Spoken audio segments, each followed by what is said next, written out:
Everyone, welcome back to the next video. In this video I will show you how to do face detection in EXPO React Native application for Android using MediaPipe. So let's get started. So we will be doing face detection on a live camera preview. Let me show you guys the output first. So here I have my EXPO application running. It is asking me for camera permission. I'll just give that permission, and here you can see it is able to detect my face. Now I know like it is not able to detect my mouth. I don't know why. I mean, I don't face this issue with Flutter or native Android, but it is with React Native I face this issue. So if you know why I'm facing this issue, do let me know in the comments. So I'll just move my face as well. So I can just move my camera while I'm moving my face. I'll just move it out of my camera preview, move my face, and I can bring it back in. Here you can see it sometimes detects false as well. So now it is not detecting, but sometimes it could happen. But here you can see it is again able to detect my face. So hopefully you got the point. Let's see how to achieve this. So first you need to come to this particular documentation of MediaPipe. You need to scroll down and you need to download this Blaze face short range. Currently the full range is not available, so you can just download this model. We need to bundle this particular model with our application, so I'll show you that later on. Next, you need to create an EXPO React Native project. So this is just a cheat sheet which I have created. So you can just go to this particular URL over here and here you can create a project using this blank TypeScript template. You can use whatever template. I am using this blank TypeScript template. So to create a project, you just need to run this command, give it some project name. Now we need to write some native code because there is no third-party library available at the time of me recording this. So you can just copy this URL and open it inside a new tab over here. So here you can select Android device. Here you can select development build. I have disabled EAS. Here you can select macOS or whatever your operating system is. I have already installed Watchman, Kazulu, Java Home. I have installed Android Studio as well. I have done all this setup. I have already done all this setup as well. Then you need to cd into your EXPO React Native project inside your terminal and then just run this particular command. Once you run that, then you need to run this particular command. So once you run this command, you should see this Android folder being created. So I'll just minimize this. Is Android folder being created over here. Then you need to go to this particular URL over here and open it inside a new tab again. And here you need to then run this particular command. So this will ask you questions like what should be your module name and everything. I have kept everything as default, so just press enter 3 times. If you want, you can change it as well. Then you'll have to change the code a little bit depending on your module name. So once that is done, so I can just close this. So first you need to go to modules, src my modules.type.ts, and here you can see I have commented these two things out. So this was present by default. So firstly, we are not going to send any prop, so I have removed this URL prop. And second thing is this onload event which you see, right? So this is basically a callback which you get from native Android side to EXPO side, but again I am not really using that, so I have commented that out as well. Then let's see how to first use it inside your app.tsx. So here you can see these are all the imports. One state for camera permission. I'm just checking again, this is not required, so I'll just remove this. So here we are just getting the camera permission, and if it is granted, then I just change this particular state over here. Then inside use effect, we just call this request camera and storage permission, and if camera permission is granted, then we just display our module view, else we display a text saying camera permission not granted, and these are all the styles for it.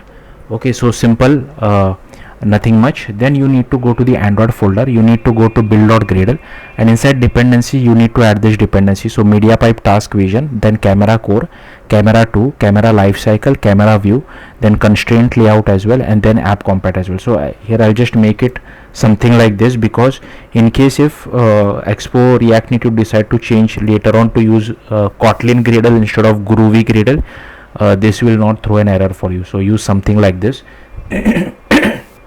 Then you need to go to the main Android folder,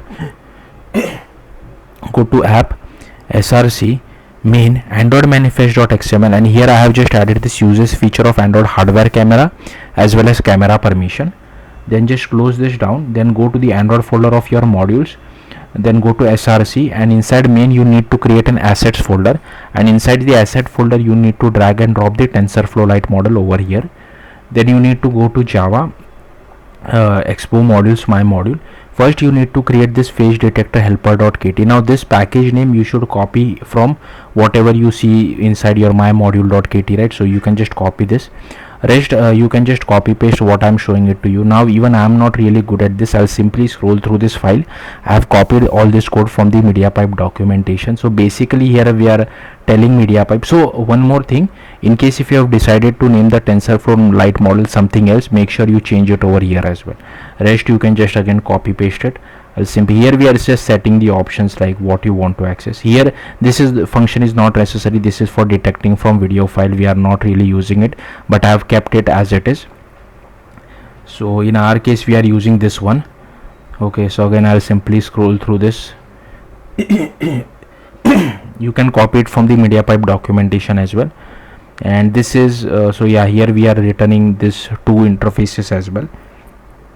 This is for error, this is for detect image. So again detect image we are not using it.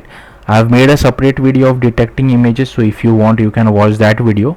And here we have just defined a data class. These are some variables and these are the listeners which we need to implement inside my module view. Then you need to create this overlay view.kt file as well. Again I'll simply scroll through this. So this basically draws the bounding box on our face as well as display the percentage of how much confident it is. Again I'll simply scroll through this. Feel free to pause the video and just copy all this code. Okay, once that is done you need to go to my module.kt, and here first again I have just commented this all things out because again we are not passing any prop, we are not using any event. Then you need to go to my module view.kt. Again this is the package name. By default you will see some code present, you can just delete that code. Now these are all the imports for it. Here we have this expo view and we are also extending this face detector helper detector listener. Here we are defining our constraint layout, preview view as well as overlay view. Here is our background executor. Then we are doing this on CPU, and here I am using default threshold. Then we initialize few variables for face detector helper, image analyzer, preview, camera as well as camera provider. Here we get hold of our activity as well as life cycle. Then here we set the layout params for our constraint layout and add it to our parent view. Then we define the constraint set. Then here we just do like make sure our viewfinder, the camera preview, occupies the entire width and height of the screen. So this is all the code for it. There is one more method which we are calling, I'll talk about this more later. And similarly for overlay view we are making sure it occupies the entire width and height. So that's what we have done over here. And finally we apply the constraint set as well.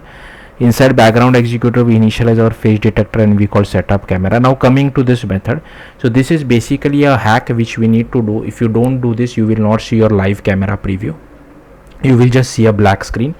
If you want to learn more about this you can go to this particular issue. So this issue has been open since 8 years, they have still not fixed it unfortunately. Then here we call setup camera, where we get hold of our camera provider feature, we add a listener to it as well. Then we call bind camera use case, where we define the aspect ratio strategy, the resolution selector, camera provider. Then we initialize our camera selector, this is the preview view as well. Then here we set the image analyzer and here we start analyzing the image. Then we unbind our camera provider, we bind it to the life cycle, and here we finally set the surface provider. Then here we override the on error. Inside on error I'm just logging it to the console, and inside on results whatever results we get we just pass it to our overlay view and it draws the bounding box. And then inside on detached to window we just shut down our executor as well as await the termination.